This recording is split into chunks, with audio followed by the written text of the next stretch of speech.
Los miles de guatemaltecos que participaron en la plaza exigiendo la salida de Otto Pérez Molina, Roxana Valdetti, el combate a la corrupción, Tel Maldana, Iván Velázquez, los propios Roxana Valdetti y Otto Pérez Molina. ¿Quién es su personaje 2015? Acompáñenos en hashtag SF Personajes del Año aquí en Sin Filtro. Nos habíamos quedado en la discusión de Tel Maldana, Sí, Philip. les decía, bueno, entonces llega Tel Maldana y ya se enfrenta al fantasma de Claudia Paz.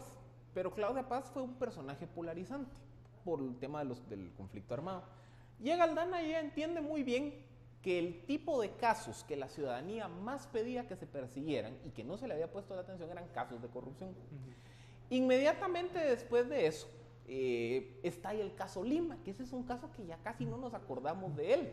Y que el caso Lima, recuerden, llega a salpicar marginalmente al ministro de Gobernación, Mauricio López Bonilla, y a altas estructuras del gobierno patriota. Y el furor ciudadano se desata por la sensación de decir Lima puede abrir la puerta para llegar a Otto Pérez. Entonces yo creo que Tel Maldana entiende muy bien que si ella quería trascender en el cargo y si ella quería llevar a la institucionalidad del Ministerio Público por encima de lo que habían hecho sus antecesores, lo que necesitaba era enfocarse en el tema de la corrupción. Y se volvió el eje frontal de su actuación, porque vemos que no solo son los casos de corrupción de altos funcionarios, sino que también hemos visto cómo en los últimos meses ha habido un proceso de autodepuración del MP. ¿Cuántas estructuras de corrupción, de tráfico de influencias, de venta de información dentro del mismo Ministerio Público han sido depuradas? Y vemos también, por eso les digo, yo creo que Tel Maldana también reconoce las demandas ciudadanas, porque el segundo eje de la actuación de Tel Maldana, que ha pasado a segundo plano por la relevancia del tema de corrupción, ha sido las extorsiones. Ella crea una Fiscalía Especial contra Extorsiones que empieza a dar resultados, que en los últimos meses ha desarticulado varias estructuras dedicadas a las extorsiones. Entonces, ¿qué tenemos? Una fiscal general que rápido entiende que si quiere trascender en el cargo necesita atender lo que la ciudadanía le demandaba, que era póngale un alto a los corruptos y póngale un alto a las extorsiones. A ver, ha habido un consenso, no solo aquí, sino creo que en todos los medios del país, quienes hacen estos ejercicios, de que los tres personajes son La Plaza, Tel Maldana e Iván Velázquez. Quédense con uno de ellos. ¿Y por qué? Ya. Yo plantearía como una pregunta para mí fundamental para responder a esta, que yo me haría es, ¿quién de los tres personajes tuvo como agenda que fue la que jaló a los demás?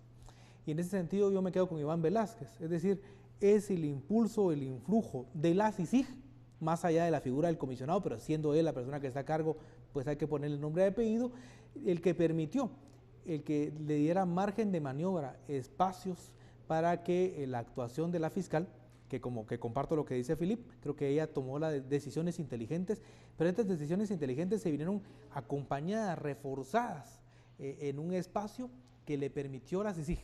Y las movilizaciones de la calle no se hubieran podido dar en sí mismas solas si no hubiera habido un destape. Es decir, cuando la olla comienza, se levanta la tapadera y comienzan a aflorar cualquier cantidad de una fauna que no sabíamos que existía necesariamente con ese nivel de densidad, entonces creo yo que quien de los tres tenía como una agenda que permitió engarzar, envalentonar, darle espacio a los demás fue la comisión, y me quedaría con ellos.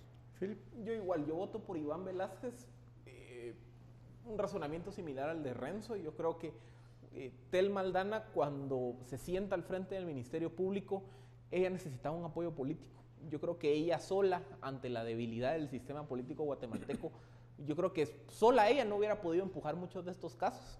Necesitaba el respaldo de una CICIG y necesitaba también el respaldo técnico del equipo profesional de la CICIG. Entonces yo creo que Iván Velázquez es el que al final del día se echó al hombro mucha de la actuación. Eventualmente llegó a ser, como los memes lo ponían en evidencia, una pareja de Batman y Robin prácticamente. Llegó a ser básicamente un matrimonio anticorrupción perfecto el que llegaron a tener Velázquez y Aldana. Se convirtieron en referentes de la lucha, y yo creo que derivado de los casos que ellos destaparon y derivado de la percepción de que las instituciones podían funcionar y que los funcionarios corruptos podían llegar a enfrentar la justicia, es que la ciudadanía se levanta. Entonces, por eso yo sí creo que si sacamos a Iván Velázquez de la ecuación, yo siento que Tel Maldana no hubiera tenido el soporte político y técnico para llevar a cabo los procesos, y yo tampoco creo que sin esos procesos la ciudadanía no se hubiera levantado. Entonces yo creo que el pivote de la ecuación, es difícil siempre hacer una diferenciación después de todo lo ocurrido aquí en este año tan trascendental, pero yo pondría a Iván Velázquez en un primer lugar, a Tel Maldana ahí cerquita en el segundo lugar y también ahí muy cerquita en el tercer lugar a la plaza, porque al final yo creo que ese terminó siendo el personaje tal vez no más importante, pero sí el más relevante, porque al final del día los ciudadanos terminaron siendo los motores de la transformación, y estamos viendo que al final de cuentas en quienes va a descansar que el sistema cambie es en nosotros. A ver, viéndolo, no solo el árbol que es 2015, sino el bosque, la historia, ¿vamos a recordar más a la gente entonces que a estos otros dos personajes?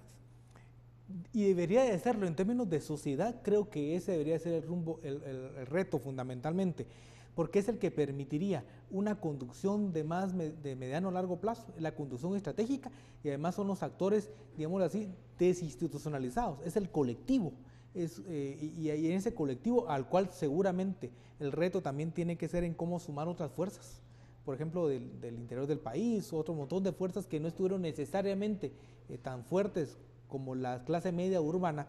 Creo que es la que también le da como la legitimidad, ese sentido de pensamiento propio. Creo que es el actor de la calle, la plaza, o como queramos denominarla, de quien depende que lo que vivimos en el 2015 pueda tener continuidad, o se pueda quedar nada más como un capítulo importante, pero un capítulo aislado que con el pasar del tiempo puede quedar como un evento casi histórico. Digo histórico en términos de historia para atrás. Como, a ver, es ser demasiado triunfalista compararlo ya con la revolución del 44, que es quizá el último referente histórico de un movimiento así.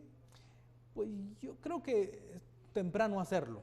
Es decir, hay un factor importante, pero que en buena medida fue impulsivo, es decir, porque fue impulsado por los factores que se han mencionado, y que en buena medida privó muchísimo la parte más emocional que racional. Entonces ahora creo que si hay una buena posibilidad de transitar de las emociones a la parte racional, de que tenga más elementos, más contenido político, que tenga continuidad, que pueda establecerse un altísimo nivel, digamos, de auditoría social, de la actuación, no solo de funcionarios, sino la actuación, las decisiones del próximo gobierno. Creo que eso le puede dar vitalidad. Así que creo que es posible pensarlo, ojalá, en un factor, pero eso no lo podemos evaluar nada más como una acción de 5, 6, 7 meses, sino creo que puede tener, podríamos valorarlo, digamos, pensándolo en un mediano plazo. Nos queda un minuto para terminar, nos faltaba un actor, ¿no?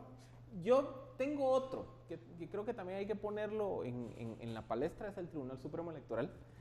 ¿Por qué lo menciono? Porque yo creo que el tribunal primero fue de los actores que desde el 2014 se atrevió a ponerle un freno a la partidocracia, cuando suspendió al líder, cuando suspendió al Patriota y cuando suspendió a Roxana Valdetti como secretaria general del Patriota. Recordemos, ese era el pináculo del poder de Roxana Valdetti y del Patriota, y el primero que se atrevió a ponerse enfrente del mastodonte fue el TSE. Segundo, en este 2015, en medio de la crisis política, en medio de los casos de corrupción estallando casi que mes tras mes, al Tribunal Supremo le tocó cargar la procesión del proceso electoral por sí solo, con menos recursos de los que requería para organizar el proceso, y aparte de eso tuvo que iniciar un análisis de una reforma electoral de forma paralela a la organización de las elecciones, y en medio de eso también había demandas de que había que suspender las elecciones, que había que atrasarlos. Yo creo que si al final del día tuvimos una elección y la tuvimos de forma pacífica, adecuada, con pues, resultados que no son cuestionados en términos de legitimidad y legalidad, es gracias al TSE, y yo por eso también lo quisiera mencionar o hacerle una mención honorífica en lo que los personajes de este 2015. Philippe Renzo, muchísimas gracias por acompañarnos en este último Sin Filtro del año. Le agradecemos por participar en redes sociales, por seguirnos en estos meses que ya tenemos con este programa. Le esperamos ya en 2016, donde vamos a tener muchísima más discusión. Ya el lunes el titular de este programa, Ben Keichin, le espera. Muchas gracias, que tenga una feliz noche y un próspero 2016.